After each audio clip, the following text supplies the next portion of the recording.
C'est moi le journaliste Umba Wakalume Edouard. Depuis que nous avons commencé à diffuser les informations sur les différents médias, c'est pour la première fois de visiter le chef-lieu du secteur de Mwanza. C'est ici qu'il y avait le chef-lieu du territoire. Et en ce moment-là, on l'appelait territoire de Mwanza, à l'époque coloniale. Les Blancs ont construit ici. Parce que les Blancs avaient l'habitude de construire, d'habiter là où il y avait des minéraux. Il y avait de la richesse minière.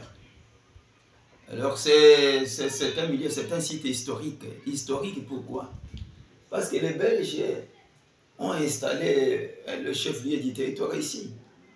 Après King Konja, c'était le territoire de Guissalé, alors ils sont venus ici. Et en 1957 ou 58, ils ont quitté. Ils sont allés implanter le chef-lieu du territoire à Malemba. Et vous-même, vous allez voir beaucoup de bâtiments qu'ils ont laissés. Je suis à côté du comptable, receveur comptable, parce que le chef de secteur est empêché. Le secrétaire est allé à répondre à l'invitation à Malemba. Alors c'est lui qui assume l'intérim en sommation, qui tient les bureaux. Je vous salue, chef. Bonjour. Bonjour, monsieur le journaliste. Élevez un peu la voix. Bonjour, chef. Bonjour, monsieur le journaliste Umba Wakalume Edouard. Pourriez-vous vous identifier par rapport à votre nom et vos fonctions ici? Oui, moi, mon nom c'est Banza Moukalai Benjamin, fonction receveur comptable du secteur de Mwanza. Merci beaucoup.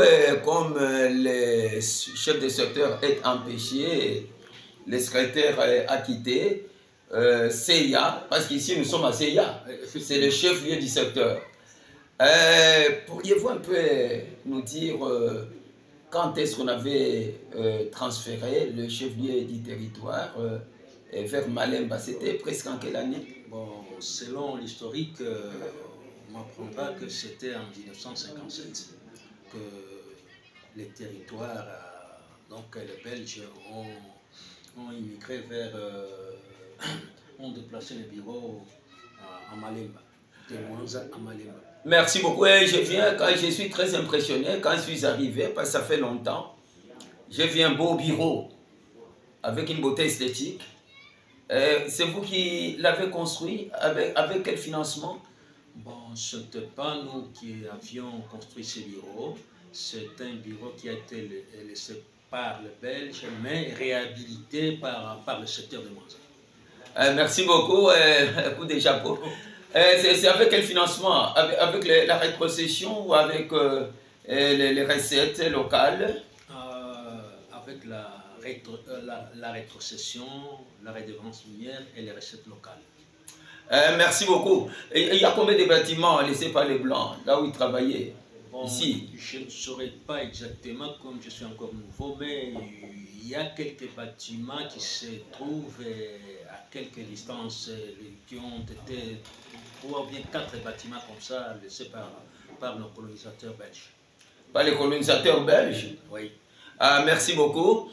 Je crois que si vous avez aussi un mot à dire à la fin de notre interview, parce que bientôt nous allons quitter, mais si le chef de secrétaire était là, on allait lui poser beaucoup de questions.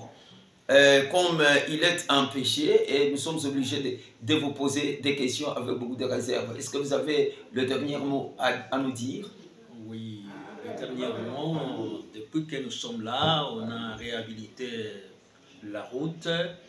On a également réhabilité le mont Manzaloulou.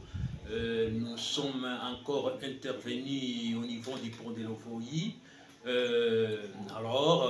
Actuellement, nous nous attelons à construire un pont sur la rivière de Lungoui. À Lungoui, c'est-à-dire à Mwanza-Sopé? Oui, effectivement, à Mwanza-Sopé. Entre les deux localités? Oui, où se déroulent les travaux de la construction du pont. Merci beaucoup. Je crois qu'il a vous félicité quand même, parce que vous savez que dans d'autres secteurs, il n'y a pas de tel dynamisme. Oui. Il n'y a pas de tel dynamisme. Y a-t-il aussi des problèmes sociaux? À ce niveau ici, il y a des problèmes sociaux. Bon, oui, le problème, oui, ne manque jamais. Nous demandons avec l'appui du gouvernement provincial, central, pour continuer à travailler sur le pont Lungouyi. Alors, si le gouvernement nous envoie quelque chose, on pourra toujours avancer, mais actuellement, les travaux continuent de construction sur la rivière de Lungouyi. Mais le problème de l'eau ne se pose pas ici, l'eau potable.